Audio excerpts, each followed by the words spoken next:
what's going on? We're gonna um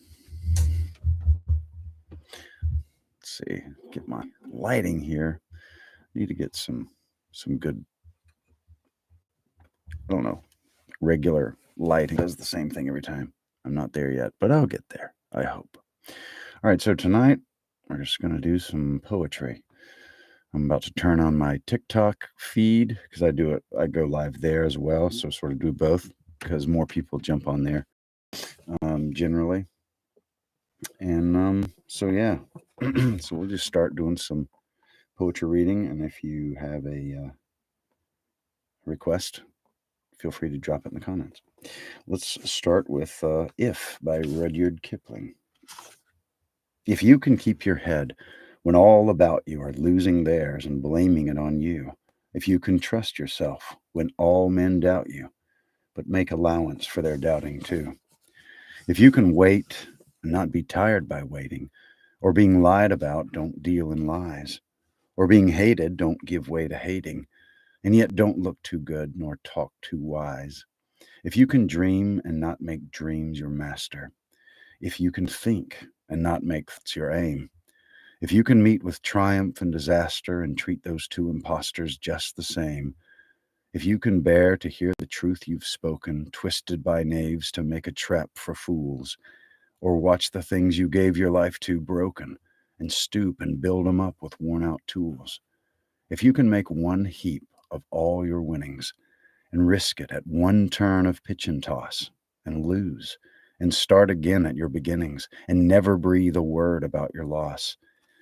excuse me, if you can force your heart and nerve and sinew to serve your turn long after they are gone, and so hold on when there's nothing in you except the will which says to them, hold on. If you can talk with crowds and keep your virtue, or walk with kings nor lose the common touch, if neither foes nor loving friends can hurt you, if all men count with you but none too much, if you can fill the unforgiving minute with 60 seconds worth of distance run, yours is the earth and everything that's in it. And which is more, you'll be a man, my son.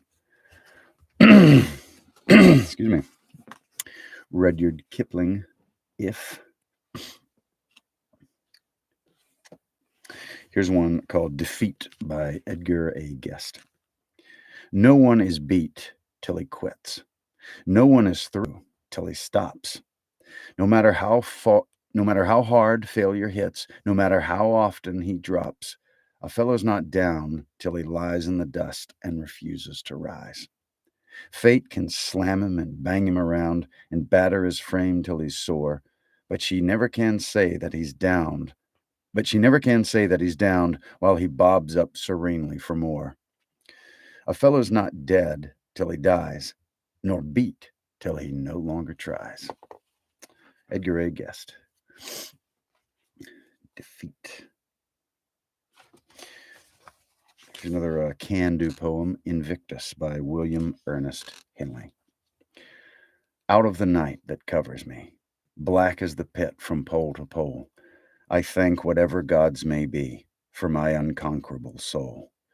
In the fell clutch of circumstance, I have not winced nor cried aloud. Under bludgeonings of chance, my head is bloody but unbowed. Beyond this place of wrath and tears looms but the horror of the shade, and yet the menace of the years finds and shall find me unafraid. It matters not how strait the gate, how charged with punishments the scroll. I am the master of my fate. I am the captain of my soul. William Ernest Henley, Invictus.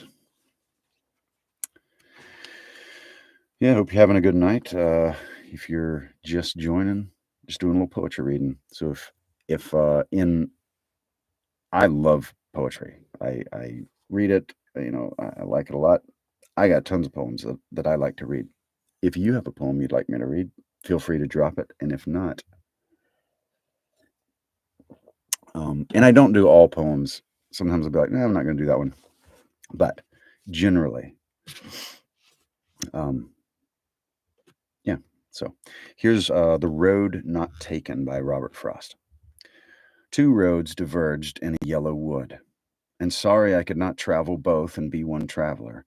Long I stood, and looked down one as far as I could to where it bent in the undergrowth, then took the other as just as fair, and having perhaps the better claim because it was grassy and wanted wear, though as for that the passing there had worn them really about the same. And both that morning equally lay in leaves no step had trodden black. Oh, I kept the first for another day. Yet knowing how way leads on to way, I doubted if I should ever come back. I shall be telling this with a sigh somewhere ages and ages hence. Two roads diverged in a wood, and I took the one less traveled by, and that has made all the difference. Robert Frost, The Road Not Taken.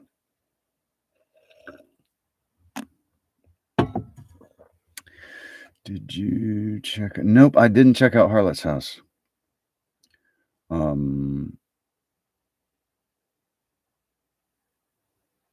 Jubes, what's going on? Op Quartz Hectic. That one is an amazing poem. And I encourage everyone to go and read that one on their own. But that one's heavy. That one this is kind of a, nighty night, we're powering down, that kind of thing. But I mean, I think people need to read it. You need to know what sacrifice is and what it looks like, and that kind of thing. But on your own, I would encourage you to go look at Death of a Ball Turret Gunner and just thank God that people like that lived. And if you're free, that's the kind of guys and gals that preserved it.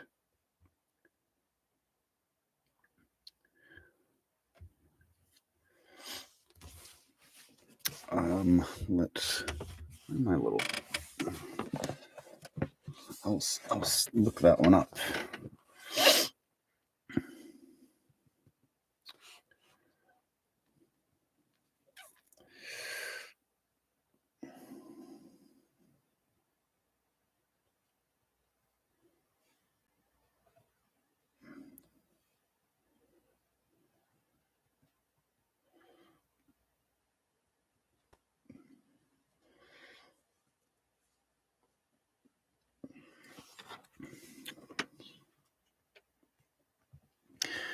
For Once Then Something by Robert Frost.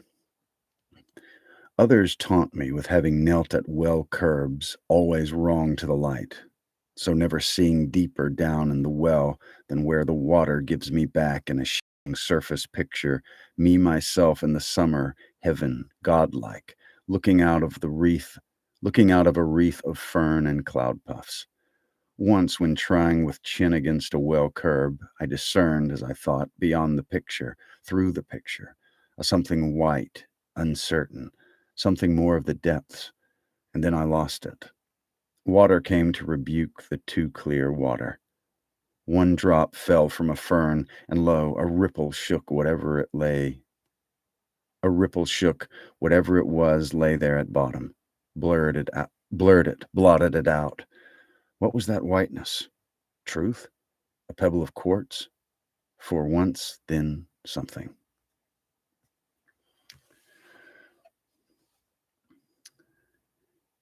Thank you, Michelle. I appreciate that.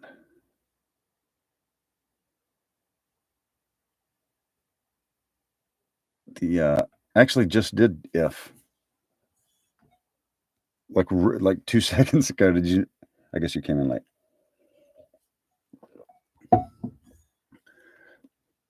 I might do that one again here pretty soon.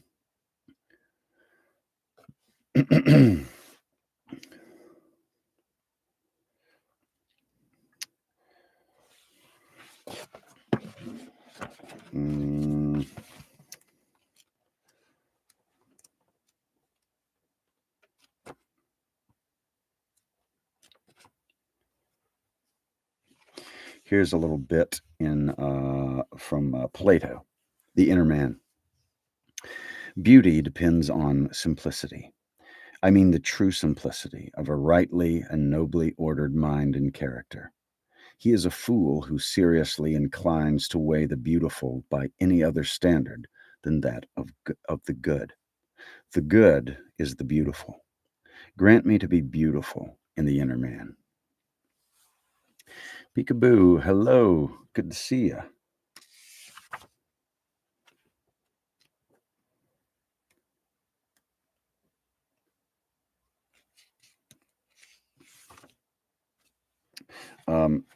Sea Fever by John Masefield.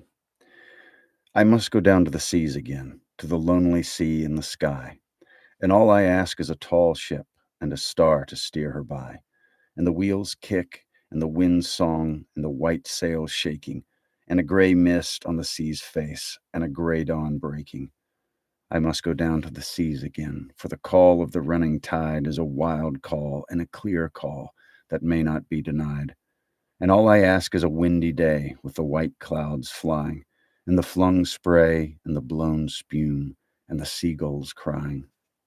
I must go down to the seas again, to the vagrant gypsy life, to the gull's way and the whale's way, where the wind's like a whetted knife. And all I ask is a merry yarn from a laughing fellow rover, and a quiet sleep and a sweet dream when the long trick's over.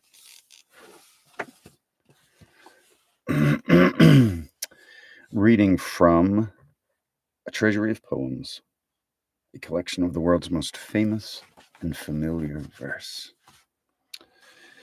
Somebody asked for Man in the Arena.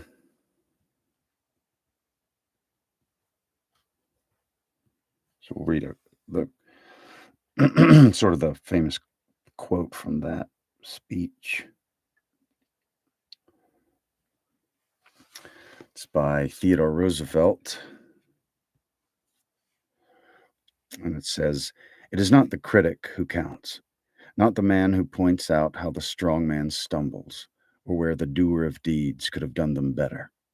The credit belongs to the man who is actually in the arena, whose face is marred by dust and sweat and blood, who strives valiantly, who errs, who comes short again and again because there is no effort without error and shortcoming, but who does actually strive to do the deeds, who knows great enthusiasms, the great devotions, who spends himself in a worthy cause, who at the best knows in the end the triumph of high achievement, and who at the worst, if he fails, at least fails while doing greatly, so that his place shall never be with those cold and timid souls who neither know victory nor defeat."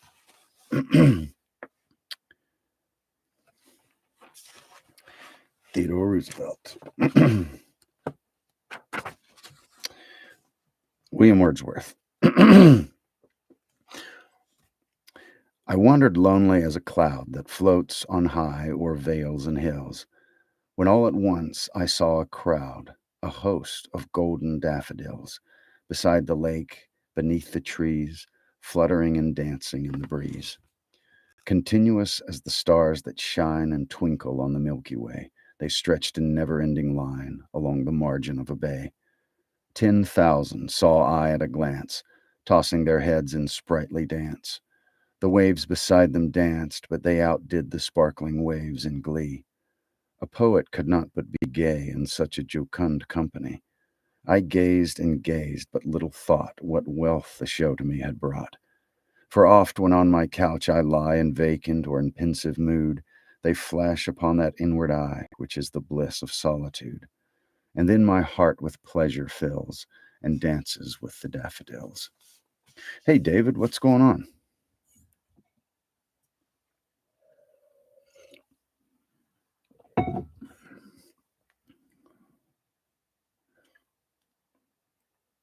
Good night, Op Quartz. Have a good one. Brandy, what's going on? Good to see you.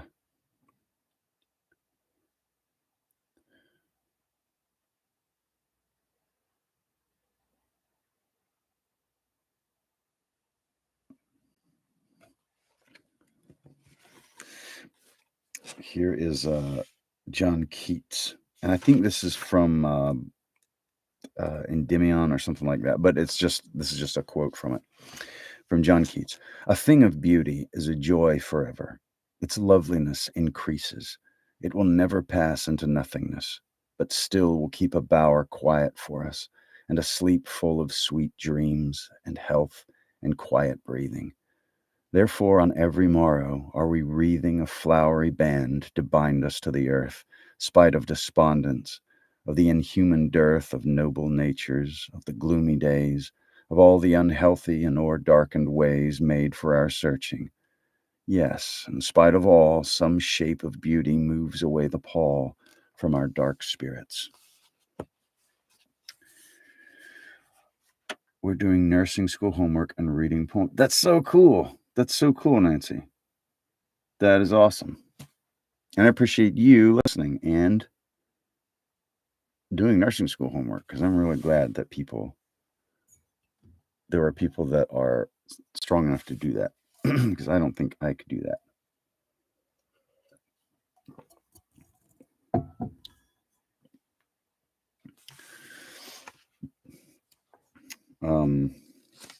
Here's another one, Trees by Joyce Kilmer, by a guy that went on to be, he lost his life in World War I.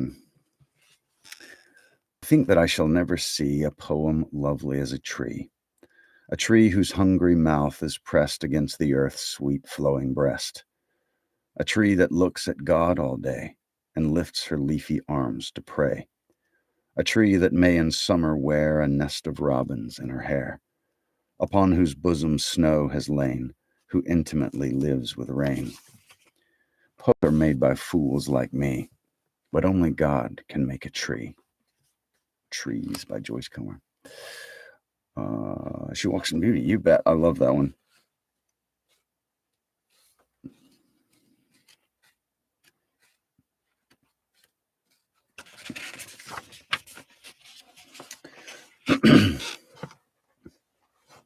She Walks in Beauty by Lord Byron. She walks in beauty like the night of cloudless climes and starry skies, and all that's best of dark and bright meet in her aspect and her eyes, thus mellowed to that tender light which heaven to gaudy day denies. One shade the more, one ray the less, had half impaired the nameless grace which waves in every raven tress, or softly lightens o'er her face, where thoughts serenely sweet express how pure, how dear their dwelling place. And on that cheek and o'er that brow, so soft, so calm, yet eloquent, the smiles that win, the tints that glow, but tell of days in goodness spent, a mind at peace with all below, a heart whose love is innocent. I did. I actually did do daffodils.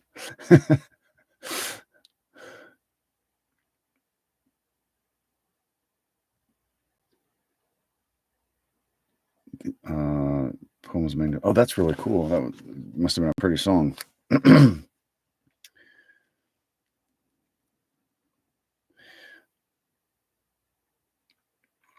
Brandy, packing and stuff. You packing for a trip? You packing a move?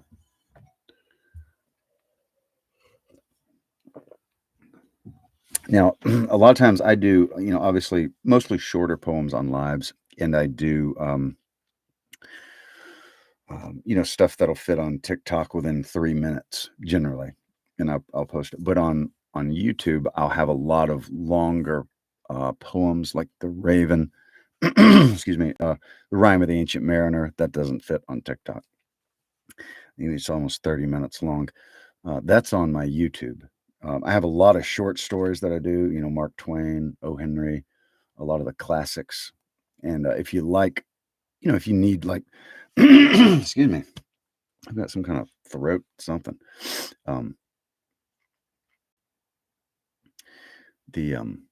Anyway, check out the YouTube link in my bio. If you want longer stuff, then you'll get on, like TikTok or something.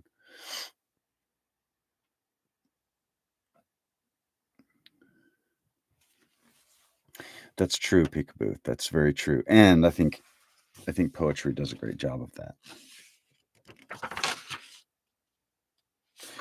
Here's one on the subject of beauty, by Thomas Campion. Beauty is not bound. Give beauty all her right. She's not to one form tied.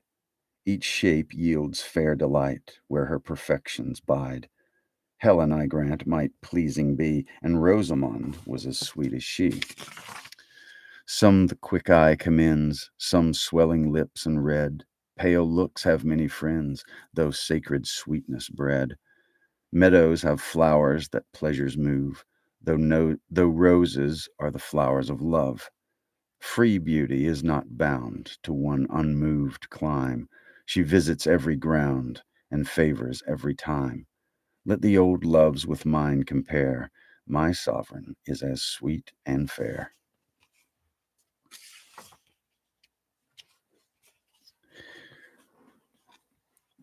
In the beauty section of this, anthology of classic poetry.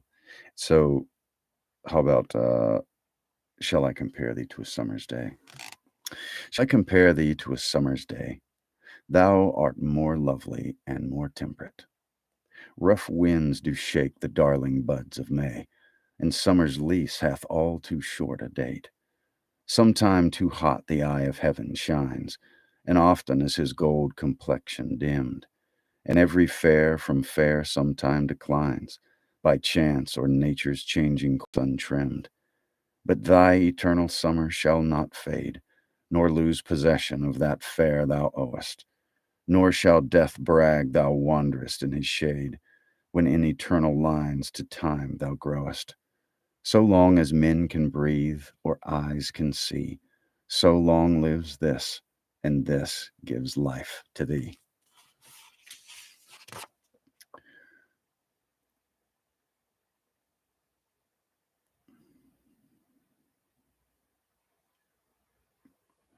Said Taffy, waiting on that cat. Yeah, they gotta.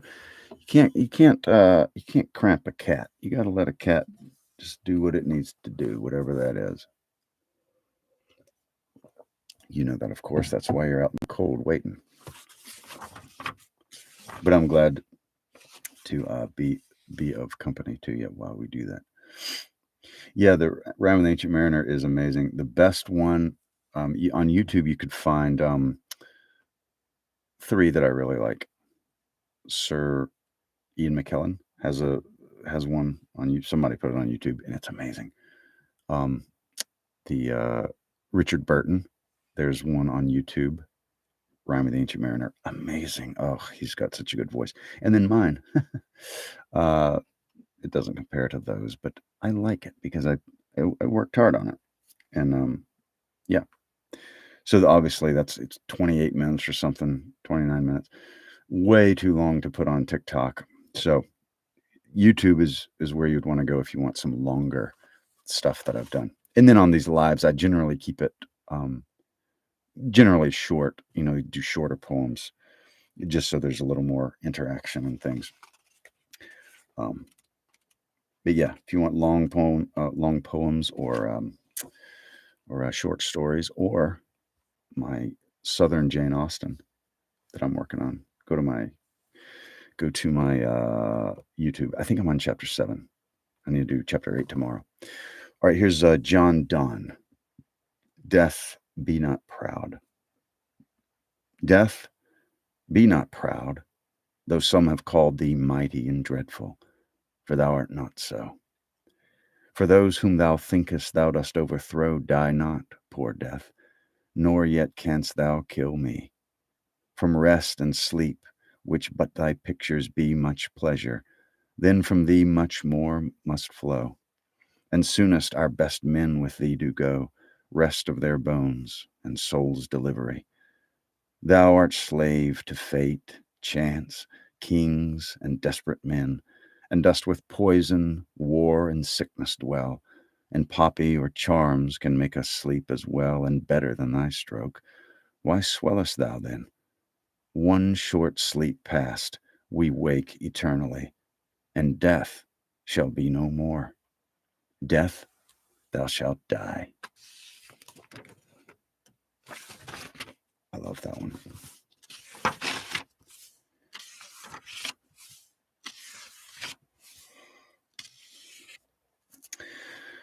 Here is I Am by John Clare. Stephanie, which one? Sorry, I just noticed your comment. The John poem, Death Be Not Proud. Is that what you have? Because that is cool.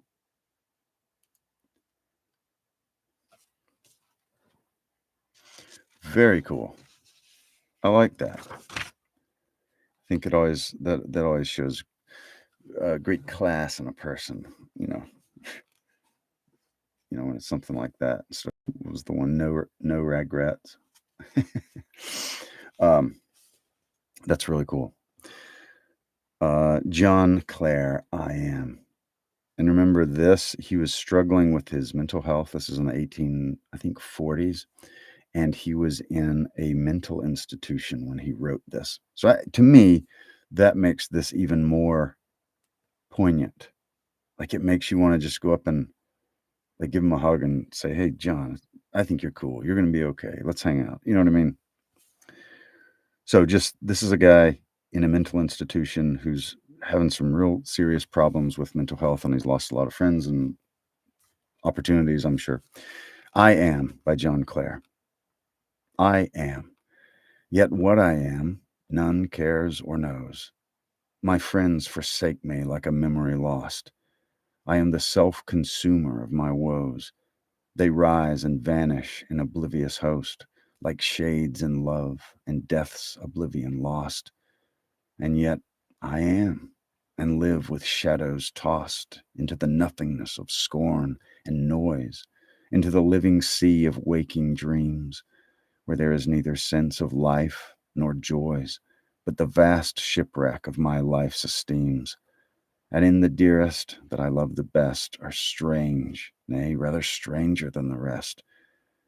I long for scenes where man has never trod, a place where woman never smiled nor wept, there to abide with my Creator, God, and sleep as I in childhood sweetly slept, untroubling and untroubled where I lie, the grass below, above the vaulted sky.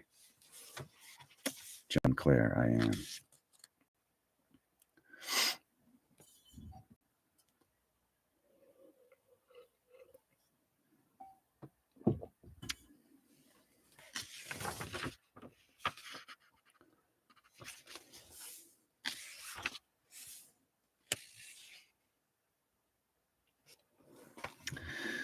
Spencer Michael Free, The Human Touch.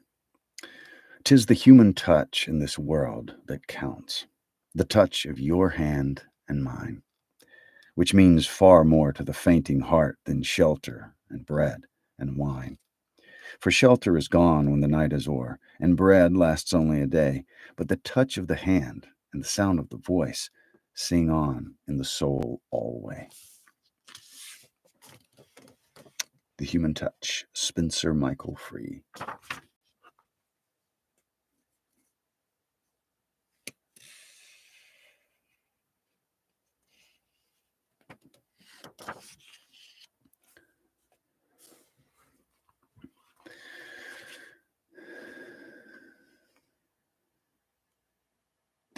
Here's one by Margaret Bruner, Plea for Tolerance. I will get to that one. And the Blue Jeep, you asked for daffodils, and I read it, but then you were gone and you came back. If you're still in here, I'll read it for you. Splendor in the Grass. Okay, I'll get to that one next. Plea for Tolerance, Margaret E. Bruner. If we but knew what forces help to mold the lives of others from their earliest years, knew something of their background, joys and tears, and whether or not their youth was drear and cold, or if some dark belief had taken hold and kept them shackled, torn with doubts and fears, so long it crushes the force that perseveres and made their hearts grow permanently old, then we might judge with wiser, kindlier sight, and learn to put aside our pride and scorn. Perhaps no one can ever quite undo his faults or wholly banish some past blight. The tolerant mind is purified, reborn, and lifted upward to a saner view.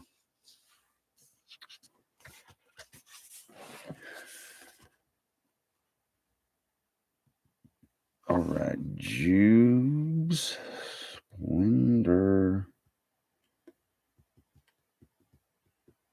in the Grass.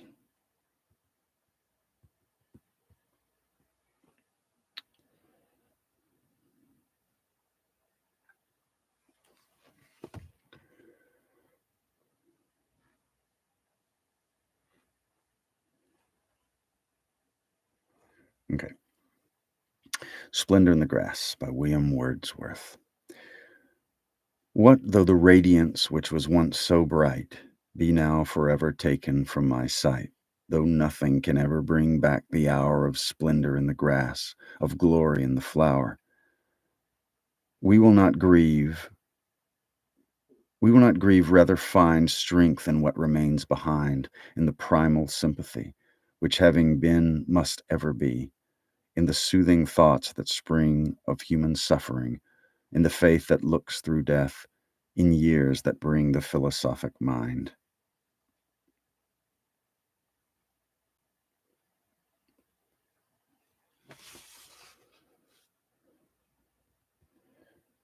Okay, so on, while we're in the William Wordsworth section, we're going to hit up daffodils again. If you've been on the live for a few minutes, you might have heard this, but we're going to do it again. Daffodils, or I Wandered Lonely as a Cloud by William Wordsworth. I wandered lonely as a cloud that floats on high o'er vales and hills, when all at once I saw a crowd, a host of golden daffodils, beside the lake, beneath the trees, fluttering and dancing in the breeze. Continuous as the stars that shine and twinkle on the Milky Way, they stretched in never-ending line along the margin of a bay. 10,000 saw I at a glance, tossing their heads in sprightly dance. The waves beside them danced, but they outdid the sparkling waves in glee. A poet could not but be gay in such a jocund company. I gazed and gazed, but little thought what wealth the show to me had brought. For oft when on my couch I lie in vacant or in pensive mood, they flash upon that inward eye, which is the bliss of solitude. And then my heart with pleasure fills, and dances with the daffodils.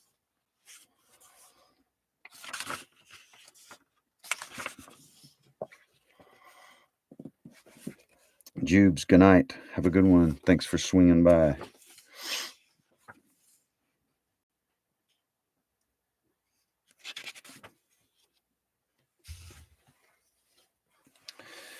Here's Alfred Lord Tennyson, We Kissed Again with Tears. As through the land at eve we went, and plucked the ripened ears, we fell out, my wife and I. Oh, we fell out, I know not why, and kissed again with tears. And blessings on the falling out that all the more endears. We fall out with those we love, when we fall out with those we love, and kiss again tears. For when we came where lies the child, we lost another years. There above the little grave, oh, there above the little grave, we kissed again with tears. Lord Tennyson.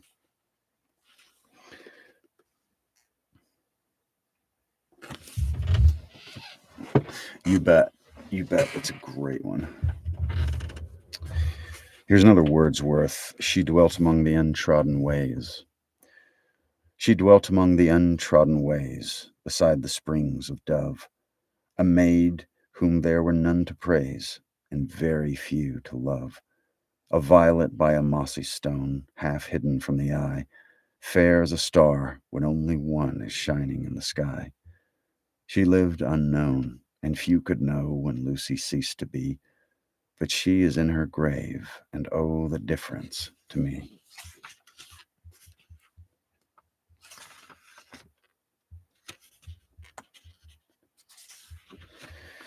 Yeah, it is. It is a romantic. It is some romantics this evening. It's just sort of falling out that way, I guess. How's about Walt Whitman? Oh, Captain, my Captain. Oh, Captain, my Captain, our fearful trip is done. The ship has weathered every wrack. The prize we sought is won. The port is near. The bells I hear. The people all exulting, while follow eyes the steady keel, the vessel grim and daring. But oh, heart, heart, heart, oh, the bleeding drops of red, where on the deck my captain lies, fallen cold and dead. O Captain, my Captain, rise up and hear the bells.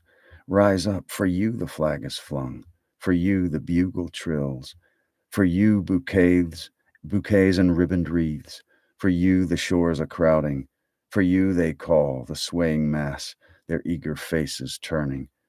Here, Captain, dear father, this arm beneath your head is some dream that on the deck you've fallen cold and dead. My captain does not answer. His lips are pale and still. My father does not feel my arm. He has no pulse nor will. The ship is anchored safe and sound, its voyage closed and done. From fearful trip the victor ship comes in with object won. Exult, O shores, and ring, O bells. But I, with mournful tread, walk the deck my captain lies, fallen cold and dead.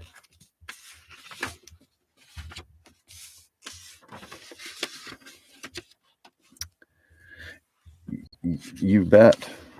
I love seasonal poems.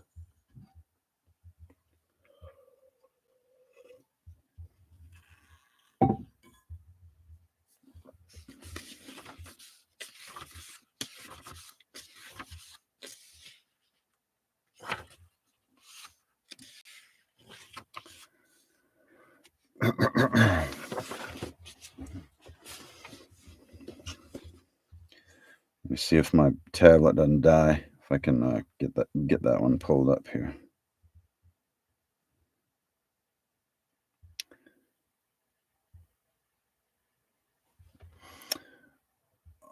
Crowns and boots. You are very welcome. What I love Shel Silverstein. His stuff is great. Well, I like his writing. He was a kind of a dirtbag, but his writing is fantastic.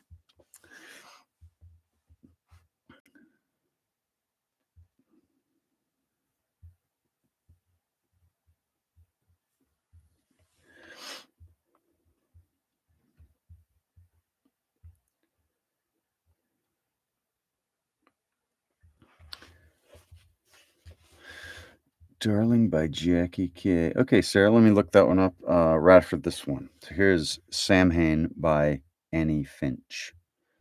And Samhain is the like Celtic, not Halloween, but we get our Halloween from Samhain.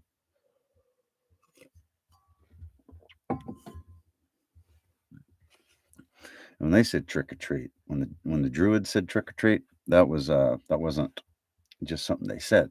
That meant give us like some stuff, or we will, you know, burn down your house. You know what I mean? I like the lower stakes trick or treat we got today. All right. In the season leaves should love, since it gives them leave to move through the wind towards the ground. They were watching while they hung. Legend says there is a seam stitching darkness like a name.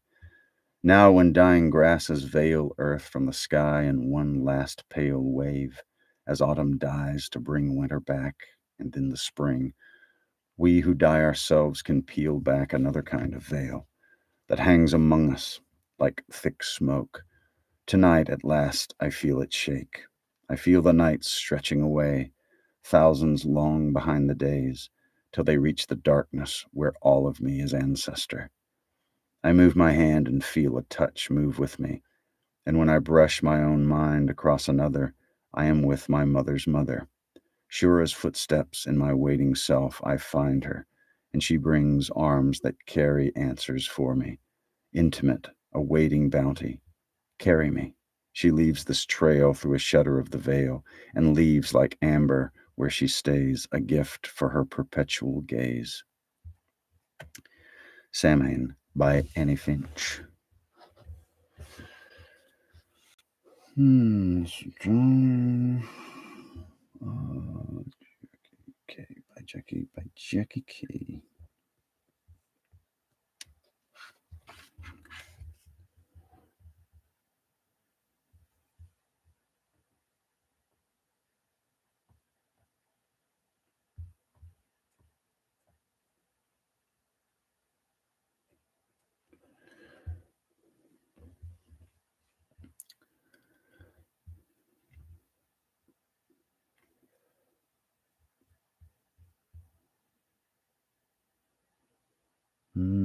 I cannot find that one.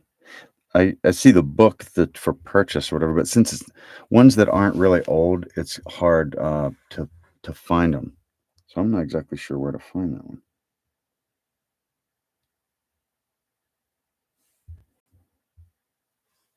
Oh, you're very welcome. Joy. Let's see, maybe this is it. Nope, that wasn't it. URL expired. Yeah, sorry, I can't find that one. You got anything else, Sarah?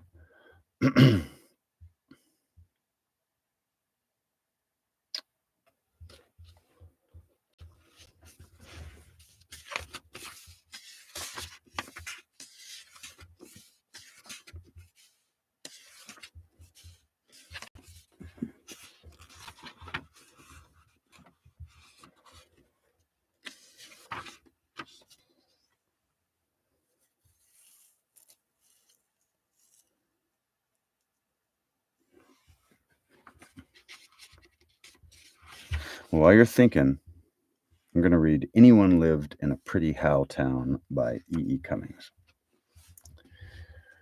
Anyone lived in a pretty how town, with up so floating many bells down. Spring, summer, autumn, winter, he sang his didn't, he danced his did. Women and men, both little and small, cared for anyone not at all. They sowed their isn't, they reaped their same, sun, moon, stars, rain. Children guessed, but only a few, and down they forgot as up they grew. Autumn, winter, summer, spring, summer, that no one loved him more by more. Wind by now and tree by leaf, she laughed his joy, she cried his grief. Bird by snow and stir by still, anyone's any was all to her. Someone's married their everyone's, laughed their cryings and did their dance. Sleep, wake, hope, and then they said their nerves, they slept their dream. Stars, rain, sun, moon, and only the snow can begin to explain how children are apt to forget to remember, with up so floating many bells down. One day anyone died, I guess, and no one stooped to kiss his face. Busy folk buried them side by side, little by little, and was by was. All by all, and deep by deep, and more by more, they dream their sleep. No one and any one earth by April, wish by spirit, and if by yes. Women and men, both dong and ding, summer, autumn, winter, spring, reaped their sowing, and went there came sun, moon, stars, rain. E. E. Cummings. Anyone lived in a pretty how town.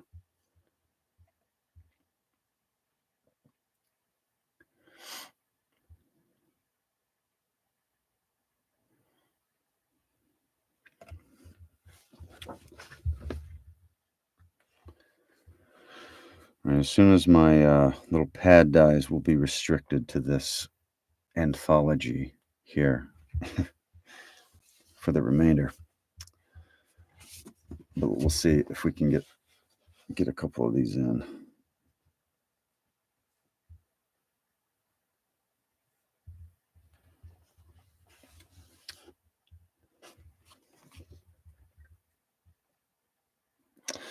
Sailing to Byzantium by William Butler Yeats. That is no country for old men. The young in one another's arms, birds in the trees, those dying generations at their song. The salmon falls, the mackerel crowded seas, fish, flesh, or fowl commend all summer long whatever is begotten, born, and dies. Caught in that sensual music, all neglect monuments of unaging intellect. An aged man is but a paltry thing, a tattered coat upon a stick, unless soul clap its hands and louder sing for every tatter in its mortal dress, nor is there singing school, but studying monuments of its own magnificence. And there I have sailed the seas and come to the holy city of Byzantium. O sages standing in God's holy fire, as in the gold mosaic of a wall, come from the holy fire, burn in a gyre, and be the singing masters of my soul. Consume my heart away, sick with desire, and fastened to a dying animal, it knows not what it is, and gather me into the artifice of eternity. Once out of nature I shall take Once out of nature I shall never take my bodily form from any natural thing, but such a form as a Grecian goldsmith makes of hammered gold and gold enameling to keep a drowsy emperor awake, or set upon a golden bough to sing to lords and ladies of Byzantium of what is past or passing or to come.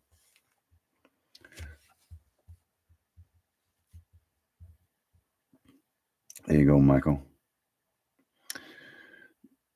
Yeah, I have read it.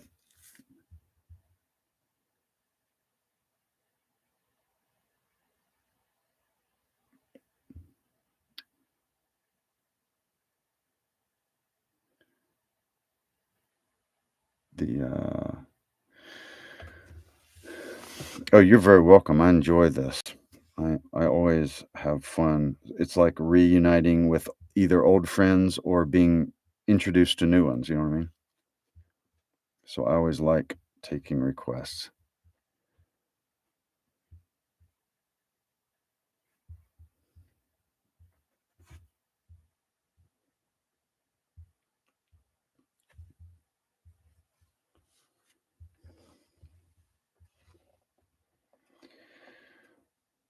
Halloween is going to be a little long for this, I think. That might be one to put on the old YouTube. You bet, Michael.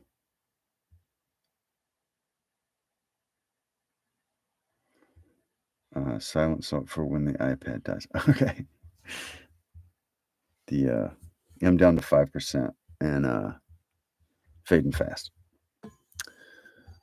But I've got a whole I've got a couple books with a ton of her stuff in it, so I'm sure that will be fine. But you know what? Let's just go and look it up now, just in case. Uh,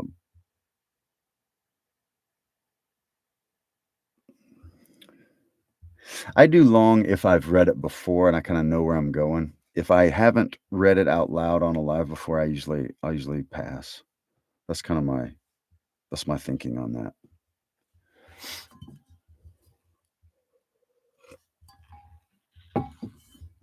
Never hurts to ask, though, right?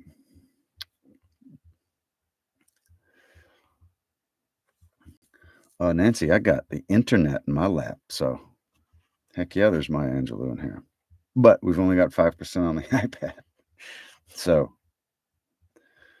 uh,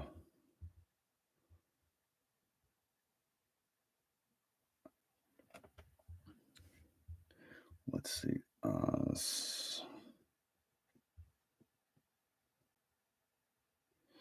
Yeah, if it's Emily Dickinson, I figured it would be short. I haven't read everything she's written, I don't think, but I've never read anything that I couldn't do on a live because of its length. Like everything she does is like short and sweet. Uh,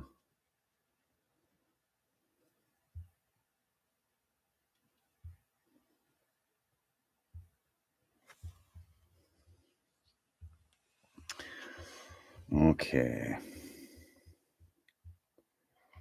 Silence is all we dread. There's random, there's ransom in a voice, but silence is infinity. himself have not a face. Yeah, 4 lines.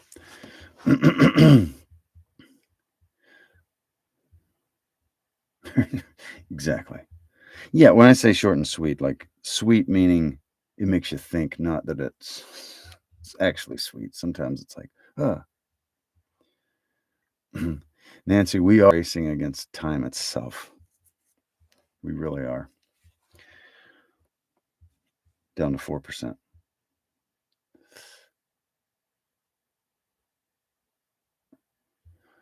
Uh, children's book. Yeah, I like children's books. We'll have to do that again sometime.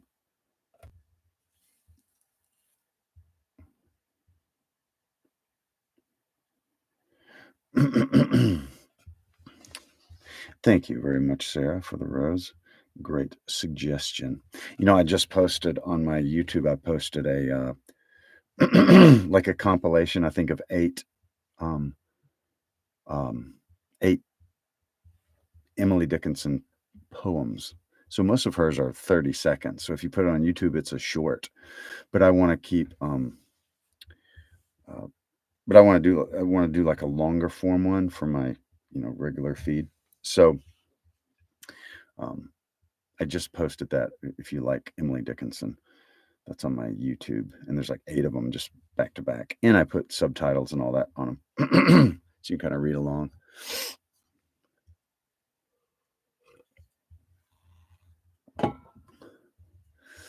Lee, what's going on? Good to see you. Glad you glad you hadn't crashed yet.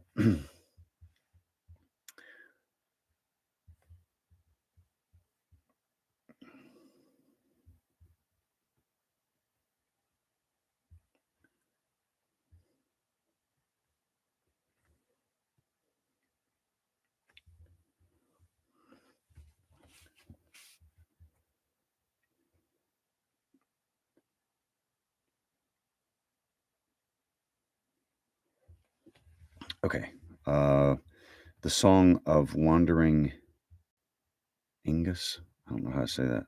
Angus? By William Butler Yeats. I went out to the hazel wood because a fire was in my head, and cut and peeled a hazel wand, and hooked a berry to a thread. And when white moths were there on the wing, and moth like stars were flickering out, I dropped the berry in a stream, and caught a little silver trout. When I had laid it on the floor, I went to blow the fire aflame, but something rustled on the floor, and someone called me by my name. It had become a glimmering girl with apple blossom in her hair, who called me by my name, and ran and faded through the brightening air. Though I am old with wandering through hollow lands and hilly lands, I will find out where she is gone, and kiss her lips, and take her hands, and walk among long dappled grass, and pluck till time and times are done the silver apples of the moon, the golden apples of the sun. Good one.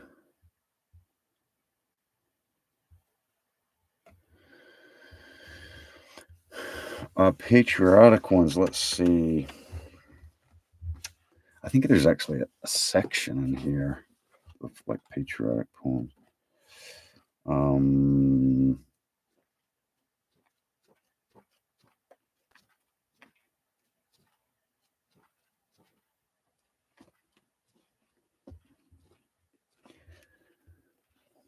I like Sir Walter Scott, Native Land. That's kind of, you might say patriotic. It's definitely about home. I like that one. Um,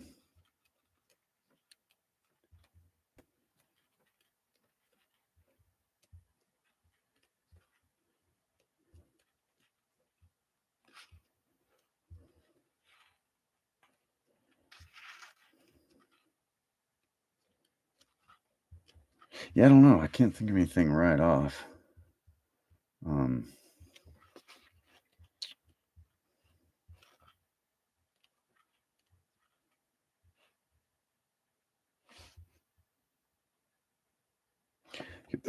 Conquered Him. We could do that one. Ralph Waldo Emerson. He wrote this one because it was basically the Revolutionary War took place on his grandfather's property. So Concord Bridge was on his grandfather's land. In some kind of way, like a town was annexing it or something, and he wrote this to sort of, to try and preserve Concord Bridge, is my understanding. But it's called Concord Hymn. And obviously this took place in 1775 in April. By the rude bridge that arched the flood, their flag to April's breeze unfurled. Here once the embattled farmers stood and fired the shot heard round the world. The foe long since in silence slept, unlike the conqueror silent sleeps, and time the ruined bridge has swept down the dark stream that seaweed creeps. Spirit that made those heroes dare to die and leave their children free, bid time and nature gently spare the shaft we raise to them and thee.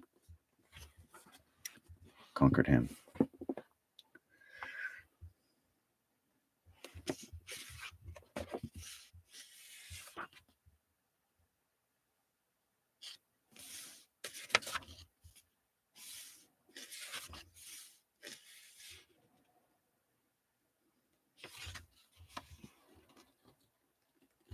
You bet. You bet.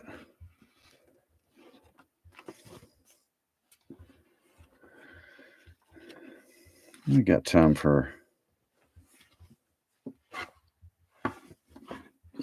another one maybe. Try to make it to an hour. I like for it to be about an hour when I post, I post them on YouTube. So I'm doing this on, if you're on TikTok, I've been recording these about the last month or so on YouTube. That way, if you ever want to, hear poetry, a replay of one of these, go to the YouTube. And there's, tons of other stuff too, and a lot of much longer stuff that I don't do here. Short stories and longer poems, Rhyme with the Ancient Mariner, Horatius at the Bridge. I just did that one the other day. That one's 20 something minutes. I really like that one. Levi, good deal. Well, absolutely. I like it when other people do this kind of thing, and I like to read and to just connect with other people that appreciate poetry, like poetry, and that kind of thing. So that's really cool.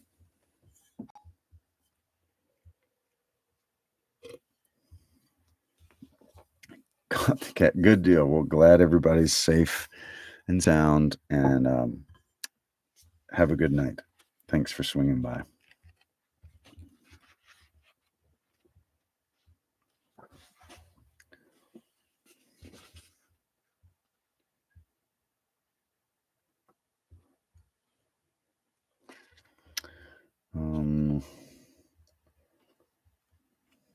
Trying to think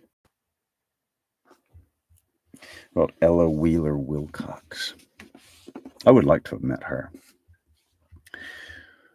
I love your lips when they're wet with wine and red with a wild desire. I love your eyes when the love light lies lit with a passionate fire. I love your arms when the strands enmesh your kisses against my face. Not for me the cold, calm kiss of a virgin's bloodless love, not for me the saint's white bliss, nor the heart of a spotless dove, but give me the love that so freely gives and laughs at the whole world's blame. With your body so young and warm in my arms, it set my poor heart aflame. So kiss me sweet with your warm, wet mouth, still fragrant with ruby wine, and say with a fervor born of the South that your body and soul are mine. Clasp me close in your warm young arms while the pale stars shine above, and we'll live our whole young lives away in the joys of a living love. Ella Wheeler-Wilcox, I love you.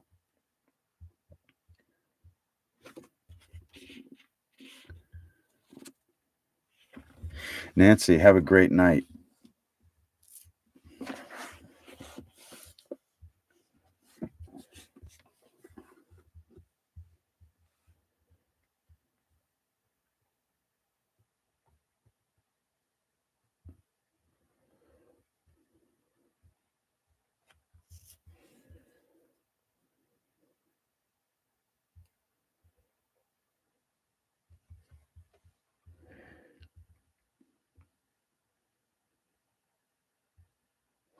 All right, let's try to read a rhyme for Halloween by Maurice Guevara. Tonight I light the candles of my eyes in the lee and swing down this branch full of red leaves. Yellow moon, skull, and spine of the hair arrow me to town on the neck of the air. I hear the undertaker make love in the heather. The candy maker, poor fellow, is under the weather. Skunk, moose, raccoon, they go to the doors in threes with a torch in their hand, or please, oh please. Baruch Spinoza and the butcher are drunk. One is the tail and one is the trunk of a beast who stands in circles for beer and doesn't think twice to learn how to steer. Our clock is blind, our clock is dumb. Its hands are broken, its fingers numb. No time for the martyr of our fair town who wasn't a witch because she could drown. Now the dogs of the cemetery are starting to bark at the vision of her bobbing up through the dark. When she opens her mouth to gasp for air, a moth flies out and lands in her hair. The apples are thumping, winter is coming. The lips of the pumpkin soon will be humming. By the call of the crow on the first of the year, something will die, something appear. A rhyme for Halloween, Maurice Guevara.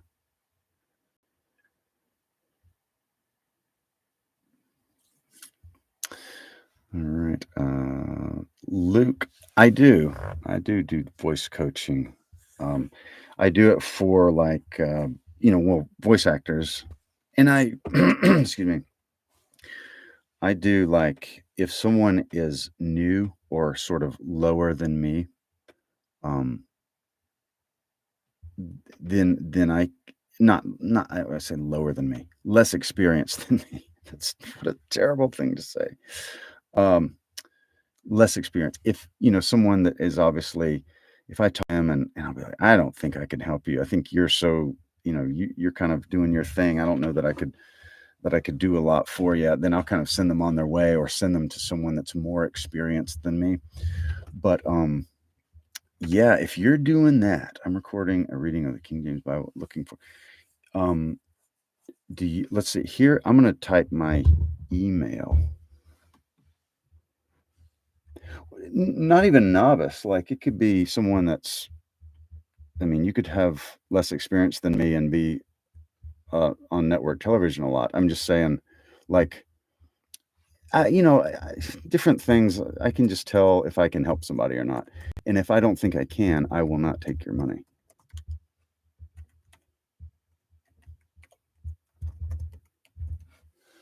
All right. So, Luke, there is my email. And yeah, just like shoot me some links. Like if you've done something, if it's already up on YouTube, like let me hear it. I want to hear you.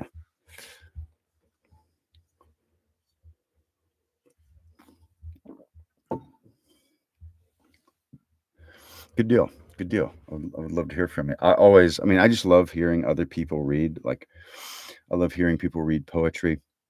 I was listening tonight to, if you ever heard of Samuel West, he's a British actor and director, and I have watched him since I was a kid. He was in the what do you call it? The old BBC version of the Chronicles of Narnia. He was in The Voyage of the Dawn Treader. He played Prince Caspian. He is an incredible, like, poetry reader. Like, it is a pleasure to listen to him read poetry. And during the 2020, like right during the initial lockdown and stuff, he was doing a poem a day, and he sort of set up a podcast. And I think he went several months of doing a poem every single day. And anyway, Samuel West, and it's called #pandemic poems. Those are it's incredible, and I love hearing other people read poetry and hear how they inflect something or whatever. So yes, I do voice coaching.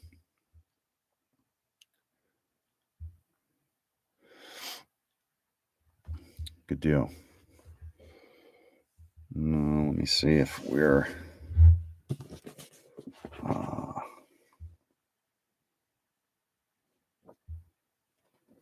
I think if there's any more that I wanted to read. Sometimes I just love poetry. I do. And sometimes I'm like, I just want to read that one.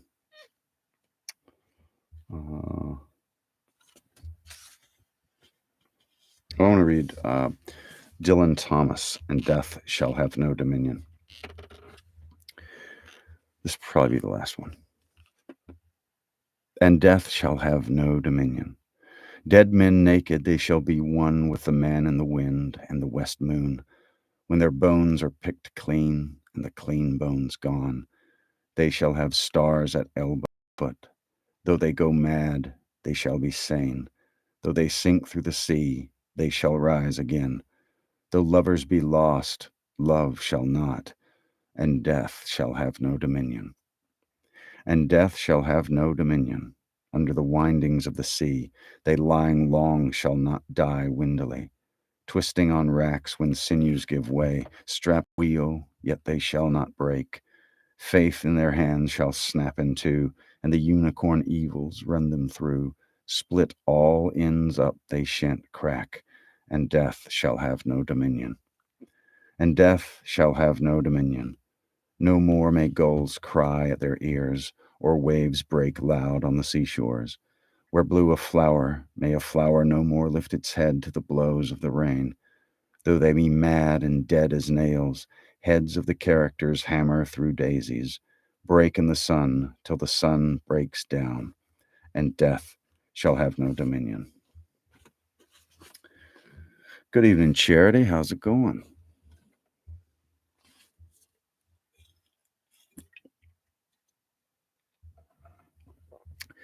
Well, thank you very much for swinging by. Always appreciate you. So, yeah.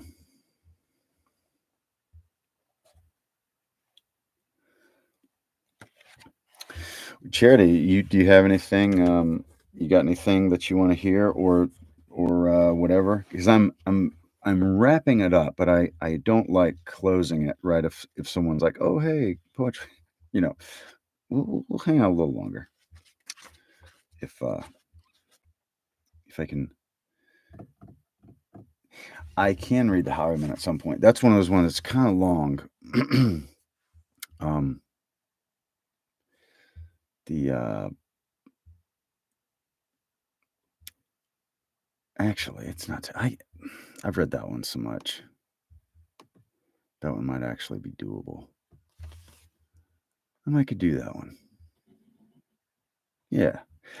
I just heard Samuel West read it, I think last night, and I was very like inspired. I might do that one. I might do the Highwayman. It's a little long for what I usually do on here, but and also I have the whole thing on what do you call it? My YouTube. I've got the whole thing there as well. But yeah, let's do that.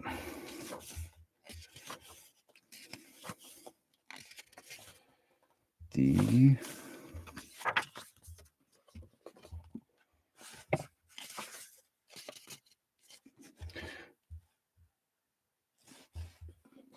Noise, Alfred Noise.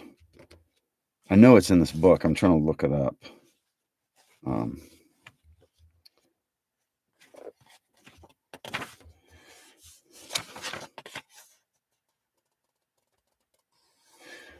377. Your cat likes what's your cat's name?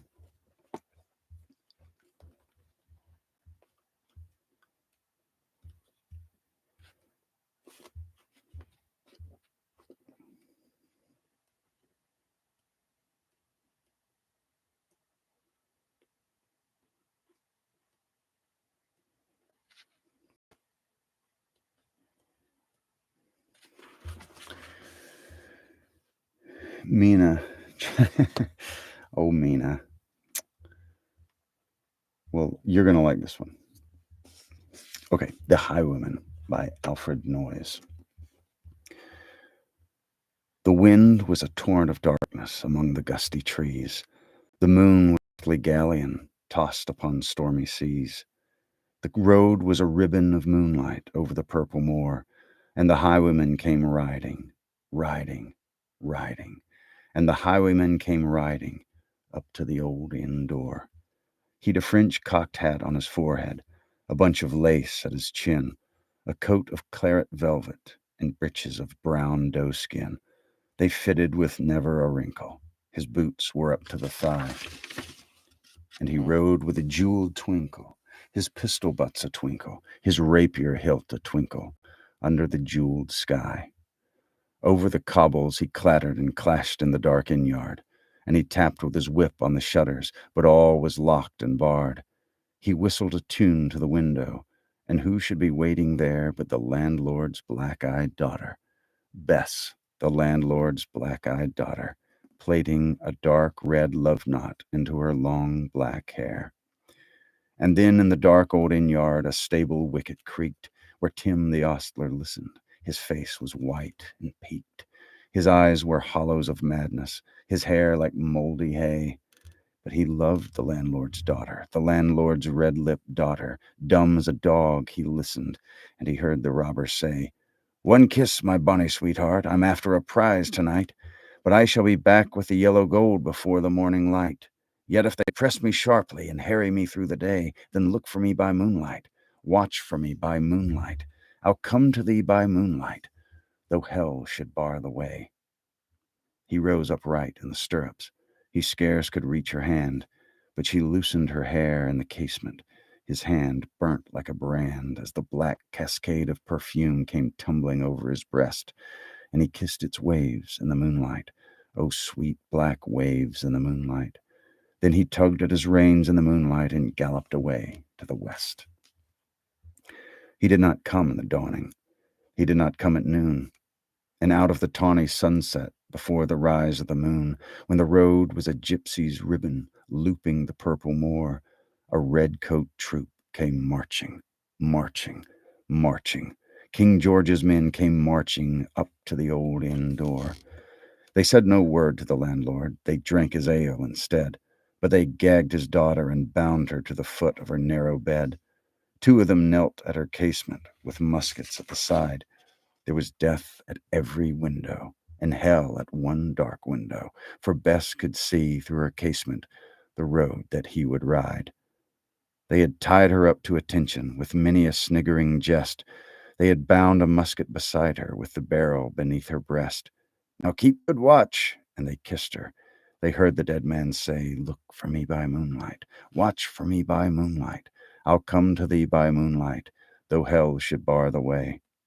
She twisted her hands behind her, but all the knots held good.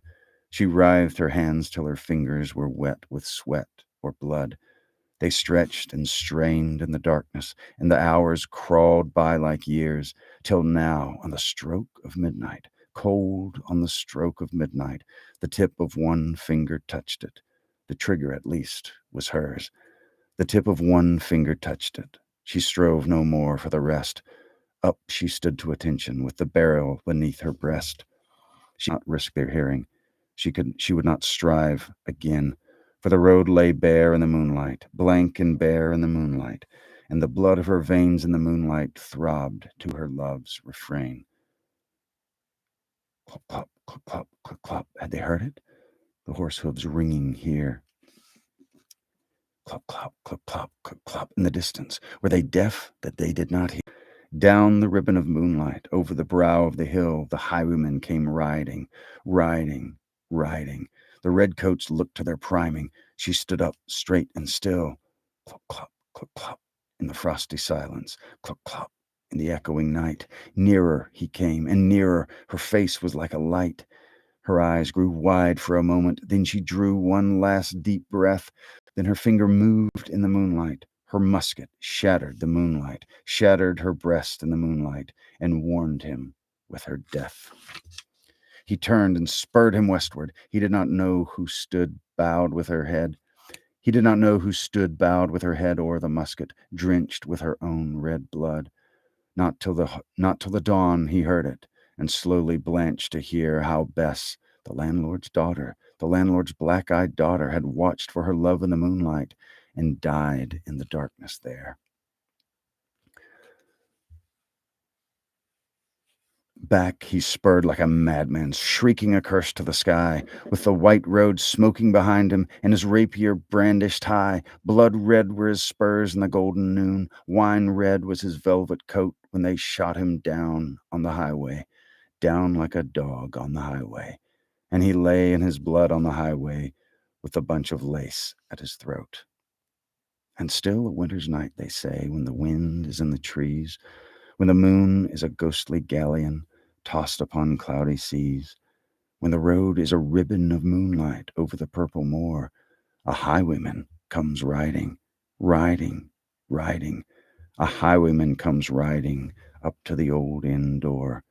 Over the cobbles he clatters and clangs in the dark inn yard, and he taps with his whip on the shutters, but all is locked and barred. He whistles a tune to the window, and who should be waiting there but the landlord's black-eyed daughter, Bess, the landlord's daughter, plaiting a dark red love knot into her long black hair. The Highwayman. Oh, thanks, Tamara. I appreciate it. Charity, thank you very much. I appreciate that. Glad you enjoyed it. Yeah, that's a it's so good. I'm glad you got to hear it. You're very welcome. You're very welcome. I remember watching. Has anyone else seen uh, Anne of Green Gables, the 1980s one? Oh, Mina stayed. Good deal. Oh, Mina's got great taste. Great taste in literature. Um, and I watched. There was a bit in there where I think the girl, Anne Shirley, she had to quote it in class or whatever. That's the first time I heard it. That's the first time I heard The Highwayman, and then The Lady of Shalott, when she, gets in her boat and Diana Barry shoves her off into the lake, and she nearly uh, drowns out there. That was one of the first times that I remember hearing poetry and sort of being captured by it, even though I thought she was silly for being so melodramatic about it. But now I get it, I think. Yeah, Megan Follows, she was amazing. And the remake was great, but it was just that other one is so nostalgic to me. So, yep. Well, I think that is going to do it for me. That's so cool. That's awesome. That is awesome. I like Mina. Yeah, I think I'm gonna get going tonight. I got a little bit of work to do. One more little voiceover to turn in before I go. Lee, do you have it depends. Do you have a request? Lee on YouTube is demanding one more, so we'll see. We'll see what her ideas are.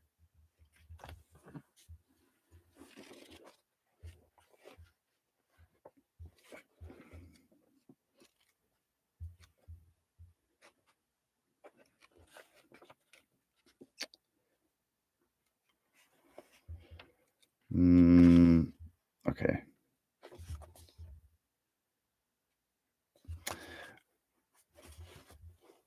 How about George Eliot? Let's see.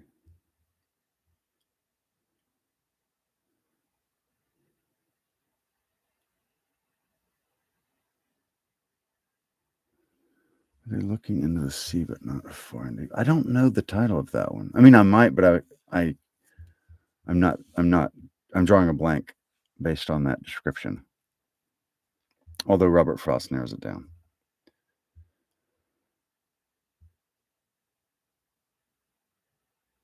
I love stuff like that. The Wind in the Willows. It's like right now I'm doing a Southern audiobook of Pride and Prejudice, posting it on YouTube, like a live reading like this. Excuse me. And then when I'm done with that one, I plan to just do some other stuff. And one of the ones I want to do is Wind in the Willows, which is a great favorite of mine, and I like that kind of thing.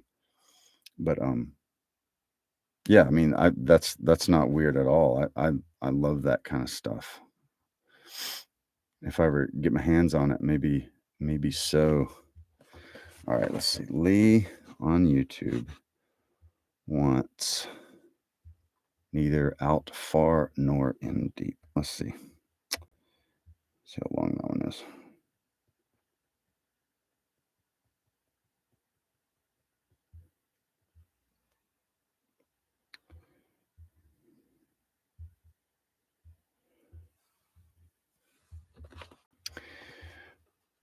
All right. Neither Out Far Nor In Deep by Robert Frost.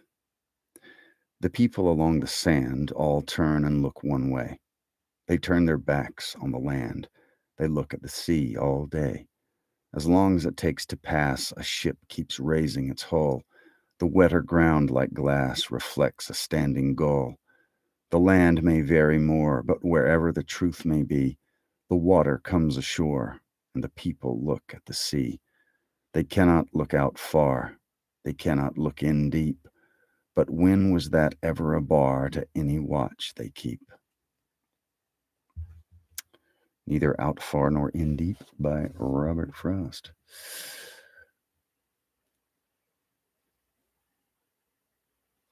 Yeah, I've never read the book. I've never read the book, but I'll definitely have to be on the lookout for that. So, anyway, I'm gonna get going tonight. Got a little work to do, then I'll turn in. But hopefully, I'll see you all very soon. Thank you very much for everybody that joined in and participated, listened, all that kind of stuff. And you are very welcome for the encore. Always a pleasure hanging out.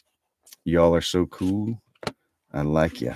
And anyway, I will talk to y'all later.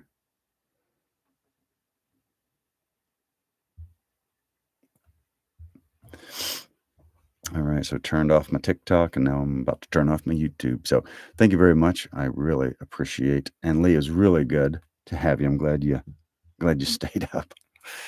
And yeah, we'll talk to you soon.